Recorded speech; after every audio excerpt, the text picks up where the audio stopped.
निकलना होगा, नहीं तो मैं हमेशा के लिए यहाँ पर बंद रह जाऊंगी। इसीलिए लीसा अपने हाथों और पैरों के बल रेंगती हुई जल्दी से उस रोशनी की तरफ बढ़ने लगी। लेकिन जैसे ही वो उस रोशनी के करीब होती जा रही थी, तभी अचानक उस सुरंग का आगे का दरवाजा धीरे धीरे बंद होने लगा। ये देखकर लीसा और तेजी से आगे बढ़ने लगी, लेकिन जब वो उस दरवाजे के पास पहुंची तो वो दरवाजा पूरी तरह से बंद हो चुका था। लीसा को कुछ समझ नहीं आ रहा था कि अब यहाँ से कैसे निकला जाए। वो चीख चीख कर रोने लगी। तभी उसकी नजर उस दरवाजे के बगल से जा रही एक दूसरी सुरंग पर पड़ी, लेकिन वो रास्ता बहुत ज्यादा तंग था। लीसा को अब कोई और दूसरा रास्ता नजर नहीं आ रहा था, इसलिए लीसा हिम्मत करके किसी तरह सुरंग के अंदर चली गई और काफी मुश्किलों के बाद वह उस रास्ते को पार कर लेती है और आगे बढ़ते हुए एक ऐसी जगह पर पहुंच जाती है जहां एक प्लेटफॉर्म की तरह दो रास्ते बने हुए थे। एक रास्ता ऊपर से जा रहा था और दूसरा रास्ता नीचे से। लीसा को कुछ समझ नहीं आया और वह ऊपर के रास्ते को चुनती हुई घुटनों के बल आगे बढ़ने लगी, लेकिन थोड़ा आगे जाते ही नीचे का फ्लोर ऊपर उठने लगा। अगर वक्त रहते लीसा वहां से नहीं निकल पाई तो नीचे का रास्ता उसे ऊपर चिपका कर मार देगा। लीसा डर के मारे तेजी से आगे बढ़ने लगी। वो उस जगह के बीच बस पिसने ही वाली थी कि तभी इस सुरंग के एंड तक उसका हाथ पहुंच जाता है और जैसे ही वो रास्ता पूरी तरह से बंद होने वाला था, लीसा अपनी जान बचाकर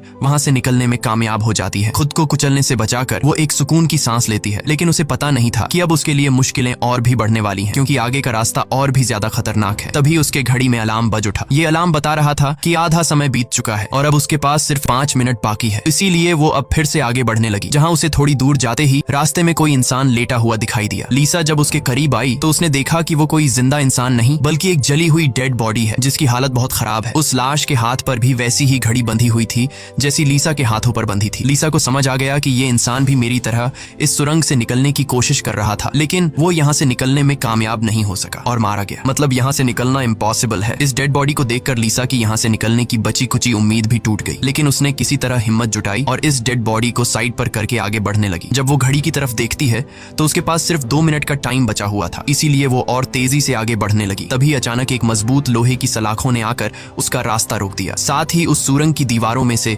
ढेर सारे हीटिंग पाइप निकलकर बाहर आने लगे और उस जगह को गर्म करने लगे। ये देख लीसा पूरी तरह से घबरा गई। वो समझ गई कि जल्द ही उसकी भी लाश उस जले हुए इंसान की तरह इस सुरंग में पड़ी होगी। उसे आगे क्या करना है कुछ समझ नहीं आ रहा था। तभी उसके पीछे दीवार का एक छोटा सा सेक्शन खुल गया, जिसे देख लीसा पीछे की तरफ रेंगती हुई उसके अंदर घुस गई। अगले ही पल एक कांच के दरवाजे ने इस सेक्शन को पूरी तरह से बंद कर दिया। जैसे ही लीसा के हाथ में बंधी घड़ी में टाइमर 0 पर पहुंचा, तभी उन हीटिंग पाइप से आग फुंवारे की तरह निकलने लगी और देखते ही देखते वो पूरी सुरंग आग की लपटों में डूब गई। लीसा जिस सेक्शन में बंद थी वह पूरी तरह से सिक्योर था, जिस वजह से उसकी जान बच गई। कुछ देर बाद वो हीटिंग पाइप्स वापस दीवार में चली गईं। लीसा जिस सेक्शन में बंद थी उस चेंबर का दरवाजा खुल गया। लीसा ने जो कुछ अभी अपनी आंखों के सामने देखा, उस वजह से लीसा उस सेक्शन से बाहर नहीं निकलना चाहती थी, पर उस सेक्शन की दीवार लीसा को बाहर धकेल देती है और पहले की तरह